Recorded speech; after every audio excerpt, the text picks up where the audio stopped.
On entend parler d'intelligence artificielle générative absolument partout. Mais là, on va s'intéresser à son impact sur un secteur en particulier, l'audiovisuel. Parce que soyons clairs, on ne parle pas juste d'un nouvel outil, on parle d'une véritable rupture systémique. Ça pose des questions immenses sur les métiers, sur la nature même de l'art et même sur notre souveraineté économique. Allez, on décortique tout ça ensemble pour y voir plus clair. Pour bien comprendre ce qui se passe, il faut saisir une distinction qui est absolument cruciale. La différence entre un outil et un agent. Voyez, un simple outil, ça vous assiste. Pensez à un correcteur orthographique. Un agent, lui, il est capable de remplacer des tâches entières, de A à Z. Par exemple, écrire une première version complète d'un scénario. Et c'est justement ce passage de l'outil à l'agent qui change complètement la donne et qui commence à inquiéter beaucoup de monde. Donc non, ce n'est pas une simple évolution technologique de plus. C'est bien plus profond que ça. On parle vraiment d'une rupture qui vient bousculer les fondations même du secteur audiovisuel. Ça touche à tout. La façon dont on finance les films, la manière dont les compétences se transmettent de génération en génération. Bref, c'est tout le système qui est remis en question. Alors, voilà comment on va procéder pour bien tout comprendre. D'abord, on va analyser l'ampleur du défi, l'impact sur l'économie, puis sur les emplois, et enfin sur la créativité. Et après avoir posé le problème, on regardera les solutions. On verra comment il serait possible de reprendre la main grâce à une stratégie en 3 piliers qui nous mènera à une proposition très concrète, une nouvelle charte pour toute l'industrie.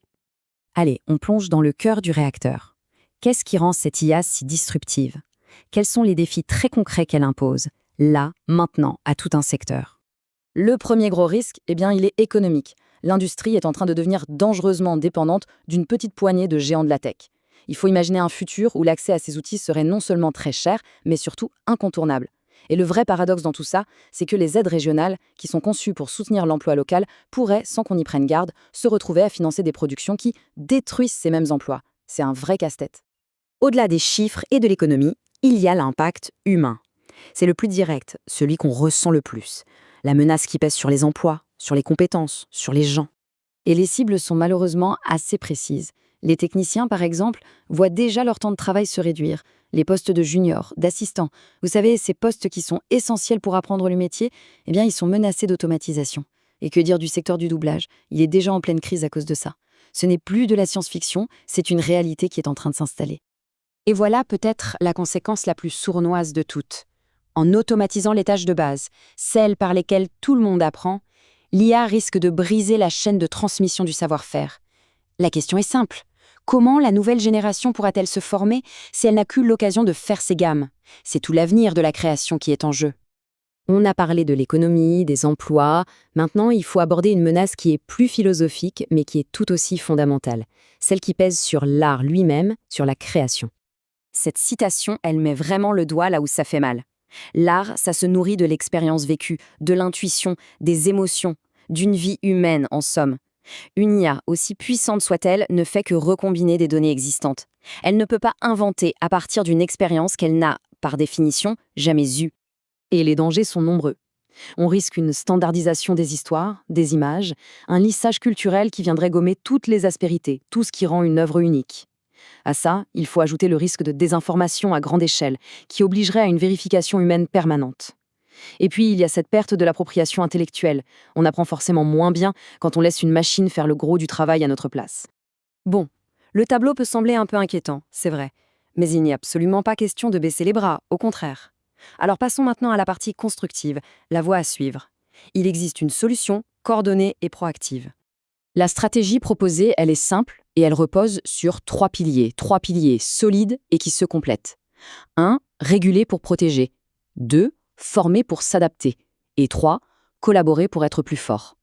C'est vraiment l'articulation de ces 3 axes qui peut permettre de reprendre le contrôle de la situation.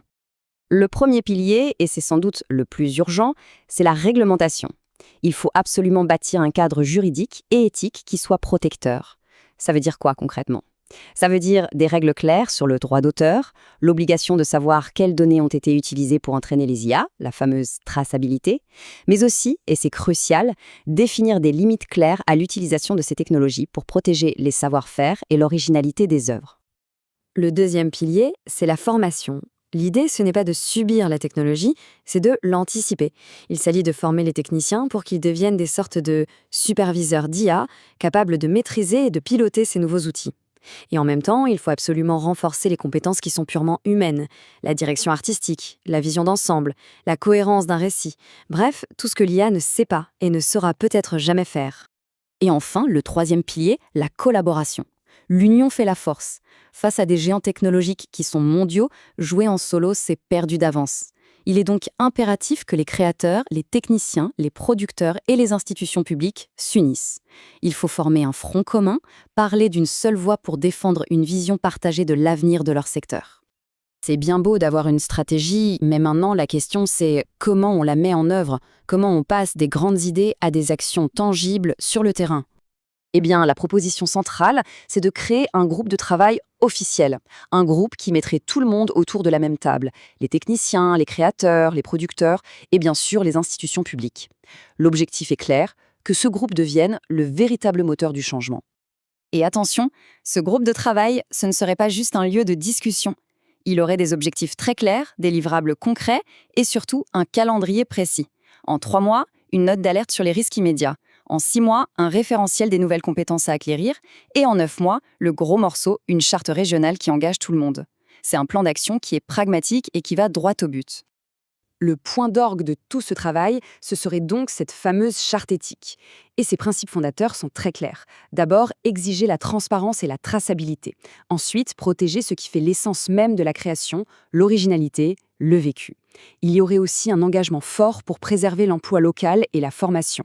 Et le point crucial, le levier le plus puissant, conditionner les aides publiques au respect de toutes ces règles. Finalement, la question qui se pose à toute l'industrie, elle est aussi simple que fondamentale. C'est un choix à faire et il faut le faire maintenant. Est-ce qu'on va activement prendre les commandes de cette technologie pour qu'elle serve la créativité et les emplois, ou est-ce qu'on va simplement subir sa logique et la laisser nous imposer son propre agenda ? La réponse, eh bien, elle dépend des actions qui seront engagées dès aujourd'hui.